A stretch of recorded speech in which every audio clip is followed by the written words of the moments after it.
Bismillahirrahmanirrahim. Assalamualaikum warahmatullahi wabarakatuh. Perkenalkan, nama saya Reza Kelana Bakti dari kelas Elektro 4306. Di sini saya akan mempresentasikan tentang artikel yang kelompok kami buat, yaitu tentang pemanfaatan energi pasang surut air laut menjadi energi listrik. Nah, di sini ada bab yang pertama, yaitu adalah bab pendahuluan. Yang sudah terlihat di sini terlihat sangat jelas. Di pendahuluan ini yang pertama adalah latar belakang. Nah, di sini kami memiliki latar belakang krisis energi yang ada di Indonesia, yaitu adalah energi listrik. Karena di beberapa wilayah terkecil atau beberapa wilayah yang terpencil Indonesia sangat jarang sekali energi listrik ada, lampu pun sangat jarang di sana. Jadi kami menemukan solusi baru, yaitu dengan cara memanfaatkan sumber energi terbarukan, yaitu energi alternatif yang sangat bisa membantu permasalahan ini atau mengatasi permasalahan ini, yaitu adalah salah satunya energi laut yang sangat melimpah Indonesia. Salah satu energi laut itu ada energi pasang surut yang terjadi karena adanya gaya gravitasi bumi, bulan, matahari, dan revolusi bumi. Nah, lanjut, di sini ada batasan masalah. Di sini kami hanya membahas energi pasang surut air laut untuk menjadi energi di masa depan. Lalu ada rumusan masalah. Nah, di rumusan masalah ini kami menemukan 3 masalah. Yang pertama, bagaimana sih untuk potensi sumber energi pasang surut air laut di Indonesia. Yang kedua, bagaimana teknik konversi energi pasang surut air laut menjadi energi listrik. Yang ketiga, bagaimana kelemahan dan kelebihan teknik konversi energi pasang surut air laut menjadi energi listrik. Lalu selanjutnya ada tujuan. Nah, tujuannya ada 3. Yang pertama, yaitu menjelaskan potensi sumber energi pasang surut air laut menjadi di Indonesia. Yang kedua, agar menambah wawasan tentang teknik konversi energi pasang surut air laut menjadi energi listrik. Yang ketiga, yaitu menambah wawasan atau menjelaskan tentang kelemahan dan kelebihan teknik konversi energi pasang surut menjadi energi listrik. Selanjutnya di sini ada metode penyusun. Nah, di metode penyusun ini kami menggunakan metode deskriptif untuk menjelaskan atau menganalisis semua yang ada di artikel ini. Nah, sekian dari saya, karena saya menjelaskan bagian pendahuluan saja. Nanti bagian kajian pustaka, analisis, dan penutup oleh rekan saya yang ada di selanjutnya. Baik, sekian dari saya. Wassalamualaikum warahmatullahi wabarakatuh. Assalamualaikum warahmatullahi wabarakatuh. Perkenalkan, nama saya Fahziar Wilan Hidayat. Di sini saya akan mempresentasikan kajian pustaka artikel yang berjudul Pemanfaatan Energi Pasang Surut Air Laut Menjadi Energi Listrik. Nah, kajian pustaka adalah kumpulan dari referensi atau sumber-sumber yang digunakan sebagai bahan pendukung karya tulis yang dibuat. Nah, untuk yang pertama, kelangkaan sumber energi listrik di Indonesia. Di Indonesia, mayoritas menggunakan bahan bakar fosil, sedangkan bahan bakar fosil itu sendiri ketersediaannya di alam semakin berkurang karena bahan bakar itu tidak bisa diperbaharui. Nah, semakin meningkatnya kebutuhan bahan bakar fosil menjadikan pemerintah harus mengimpor dari luar, padahal harga bahan bakar itu sendiri semakin tahun semakin meningkat. Nah, selanjutnya sumber energi di masa depan. Sumber energi di masa depan yaitu sumber energi pasang surut air laut. Menurut pendapat Profesor Bambang Triatmojo, pasang surut air laut yaitu perubahan dan perbedaan gelombang yang disebabkan oleh gaya gravitasi bulan dan matahari serta revolusi bumi. Nah, selanjutnya menurut Otto S.R. Ongkosomo, pasang surut air laut di pesisir pantai yaitu merupakan dari gelombang yang menjalar dari perairan dalam menuju pesisir pantai yang memiliki perbandingan yang berbeda. Nah, selanjutnya menurut Hasbullah, teknologi dari pasang surut air laut ini pertama kali diteliti di negara Inggris, Prancis, dan juga Jepang. Nah, selanjutnya teknik pengonversian energi pasang surut menjadi energi listrik. Nah, ada dua cara yang dapat digunakan untuk merubah energi pasang surut air laut menjadi energi listrik. Nah, yang pertama menggunakan dam. Dam yang dibangun di antara pertemuan antara air laut dan air sungai.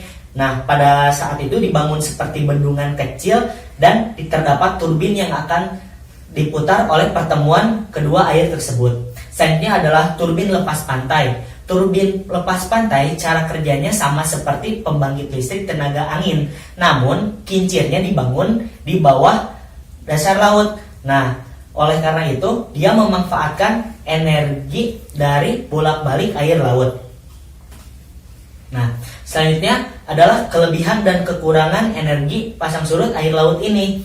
Yang pertama, kelebihannya yaitu memiliki biaya operasional yang sangat rendah, tidak memiliki efek rumah kaca. Selain itu juga energi ini dapat terbarukan atau bisa dilakukan secara terus-menerus. Tetapi di sisi lain dari kelebihan tersebut ada kekurangan. Kekurangan yang pertama yaitu ya tidak bisa dioperasikan lebih dari 10 jam. Jadi jam operasionalnya yang lebih terbatas. Yang kedua adalah pembangunan dari pembangkit listrik ini sendiri memiliki anggaran dana yang sangat besar untuk modal di awal, tapi ia akan lebih enak dalam jangka waktu yang panjang.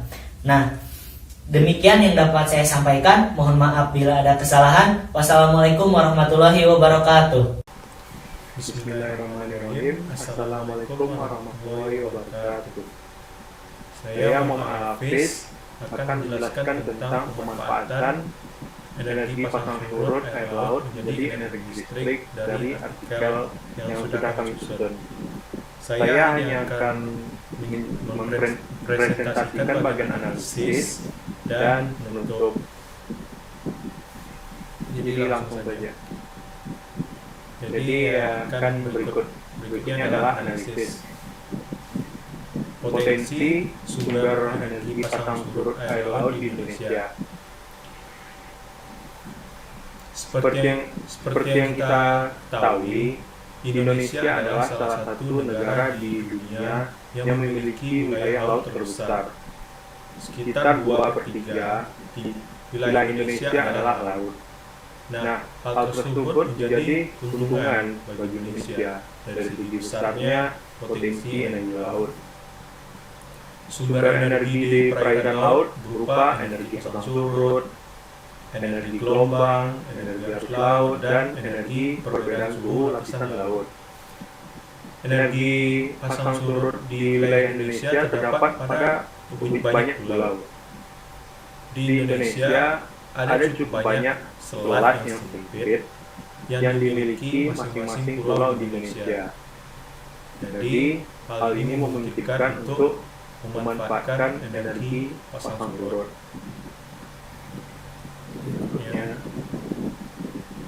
Berikutnya yaitu teknik konversi energi pasang surut air laut menjadi energi listrik.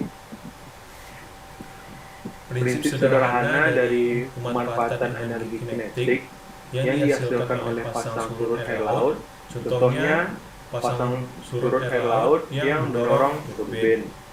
Turbin yang terdorong dapat menggerakkan generator yang mana generator itu dapat menghasilkan listrik.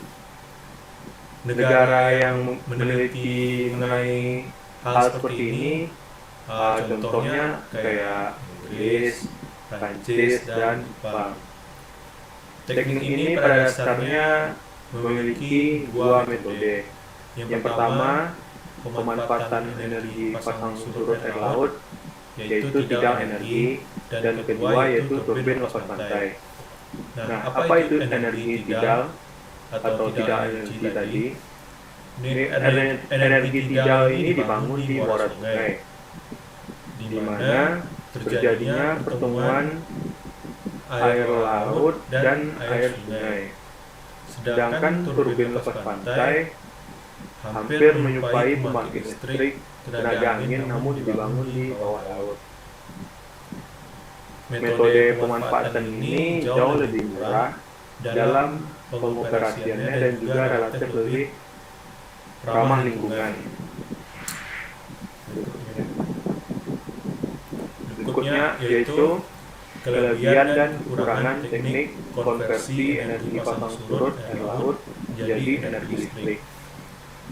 Jika dibandingkan dengan pembangkit listrik yang digunakan di Indonesia saat ini, energi pasang surut air memiliki banyak keunggulan. Salah satunya tidak menghasilkan limbah dan juga biaya operasionalnya yang sangat rendah. Kenapa biaya operasional itu rendah gitu? Karena tidak memerlukan bahan bakar dan juga energi pasang surut air laut ini merupakan energi yang terbarukan. Tetapi di balik kelebihan pasti ada kekurangan. Pembangunan awal dari sumber energi ini memerlukan biaya yang cukup mahal. Selain itu juga operasional dari sumber energi ini hanya 10 jam dari 24 jam. Jadi dalam 24 jam atau 1 hari hanya bisa beroperasi 10 jam. Yaitu penutup. Simpulan bagian penutup itu ada simpulan.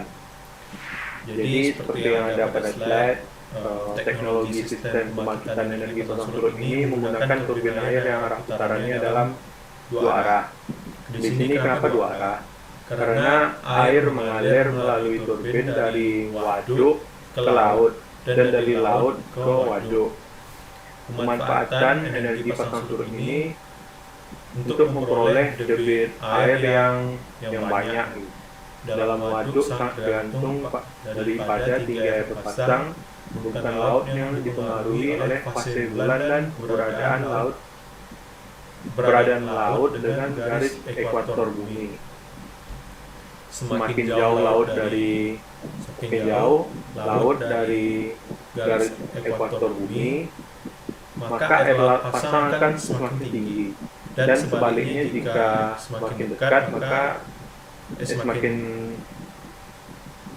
dekat maksudnya ya. Kalau semakin dekat air laut akan makin tinggi dan kalau semakin jauh maka air laut akan turun. Selain sebagai pembangkit energi listrik, energi pasang surut pasang air laut ini juga ada bendungan yang dibuat juga bisa dimanfaatkan untuk saluran irigasi dan sebagai tambak ikan. Yang dua ini kan berguna untuk meningkatkan pendapatan dan kesejahteraan penduduk.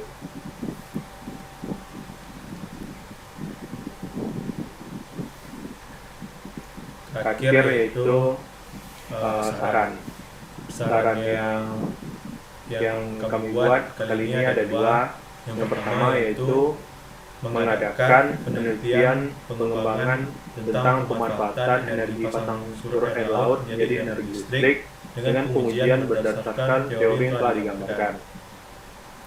Yang kedua yaitu mengimplementasikan dalam skala besar di daerah pesisir air pantai untuk memulai membangun pembangkit listrik tenaga pasang surut air laut.